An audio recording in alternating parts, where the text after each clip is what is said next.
कानून के हाथ लंबे क्यों होते हैं? ये कहावत हमने अक्सर सुनी है कि कानून के हाथ बहुत लंबे होते हैं। आखिर क्यों होते हैं? जो स्टोरी, जो अपराध की गाथा हम बताने वाले हैं, उसको आप सुनने के बाद समझ जाएंगे कि कानून के हाथ लंबे क्यों होते हैं। आपको बता दें, बीते 19 दिसंबर को प्रेमनगर थाना क्षेत्र से एक ब्लाइंड मर्डर केस सामने आता है। एक अनसुलझी सी पहेली लगने वाला ये मामला अपने आप में प्रेमनगर थाना पुलिस के लिए काफी चैलेंजिंग था, क्योंकि 3 मजदूरों के बीच की एक कहानी होती है जिसमें एक व्यक्ति की हत्या हो जाती है। आखिर मजदूरों के बीच ऐसा क्या घटा उस रात कि एक की हत्या कर दी गई और 2 फरार हो गए।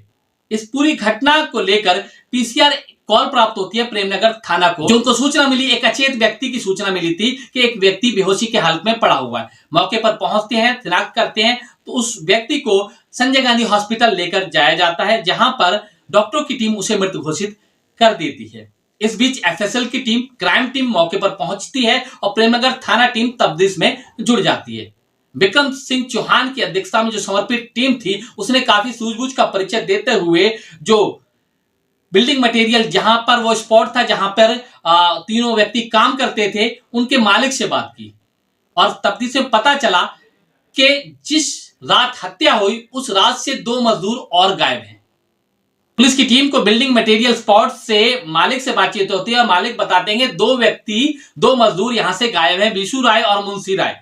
इस आधार पर पुलिस ने अपना जाल बिछाया और मुखबिरों की सूचना के आधार पर यह पता लगा आखिर वे कहां गए हैं, और यह पता चला कि वे दोनों आनंद विहार से ट्रेन पकड़कर बिहार फरार हो चुके हैं। इस बीच विक्रम सिंह चौहान ने सूझबूझ दिखाते हुए पहले बिहार फोन किया और बिहार में ऑलरेडी प्रेमनगर थाना टीम की एक अन्य मामले में टीम मौजूद थी जो जांच कर रही थी, वहां पर उनको सूचना दी गई। वह टीम मौके पर पहुंचती है और मुगल सराय जंक्शन पहुंचकर जो गरीब रथ थी और एक ट्रेनों को जांच किया गया और उसमें पता लगाया कि आखिर वे दोनों हैं कि नहीं, तो वहां से असफलता हाथ लगी। इस बीच प्रेमनगर पुलिस आनंद विहार स्टेशन पहुंचती है और विक्रमशिला एक्सप्रेस, विक्रमशिला जो ट्रेन थी जाने वाली बिहार के लिए, उसमें चलती ट्रेन में चढ़ जाते हैं और शिनाख्त करने लगते हैं कि आखिर वे दोनों अपराधी कहां छिपे बैठे हैं।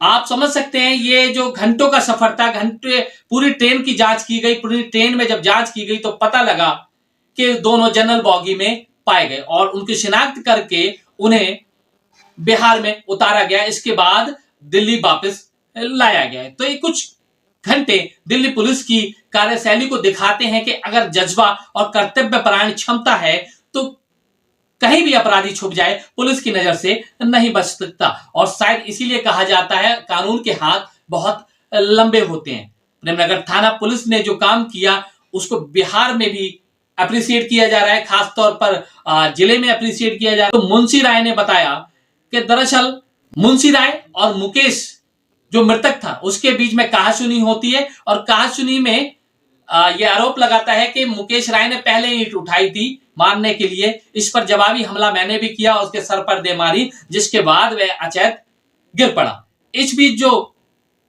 बिशु राय था उसने छुटाने की कोशिश भी की, लेकिन तब तक ईंट लग चुकी थी और वह बेहोश मुकेश हो चुका था। बेहोशी की हालत देखकर वह दोनों घबरा गए और मौके से फरार हो गए, जिसके बाद पुलिस ने अपनी कर्तव्यपरायण क्षमता के दम पर, कार्यशैली के दम पर बिहार जाकर उनको धर दबोचा। इस पूरे मामले में बिशु राय संलिप्त नहीं पाया गया, इसलिए उसको गवाह के रूप में सामने लाया गया है। और जो मुंशी राय है जिसने हत्या की, जिसने कबूल किया कि उसने ईंट मारी थी, उसको सलाखों के पीछे भेज दिया गया है। और ये पूरा मामला था जिसमें साफ नजर आता है कि अक्सर हम दिल्ली पुलिस पर सवालिया निशान खड़े करते हैं, लेकिन उनकी लगातार दिन रात की मेहनत ऐसे हत्याकांड को सुलझाती है, ऐसे भयानक हत्याकांडों को सुलझाती है जिसका जीता जागता उदाहरण आपने देखा कि महज 24 घंटे के अंदर प्रेमनगर थाना पुलिस की समर्पित टीम ने प्रेमनगर थाना अध्यक्ष विक्रम सिंह चौहान के नेतृत्व में, एसीपी बेदवाल के नेतृत्व में एक जो टीम समर्पित गठित की गई, उसने अपनी कार्यशैली के दम पर इतना बड़ा कार्य किया कि महज कुछ घंटों में आरोपी को सलाखों के पीछे भेज दिया। आपको बता दें, जांच टीम में एसआई प्रदीप थे, हेड कांस्टेबल शामिल थे और कांस्टेबल थे जिन्होंने अथक प्रयास किया और आरोपी को धर दबोचा।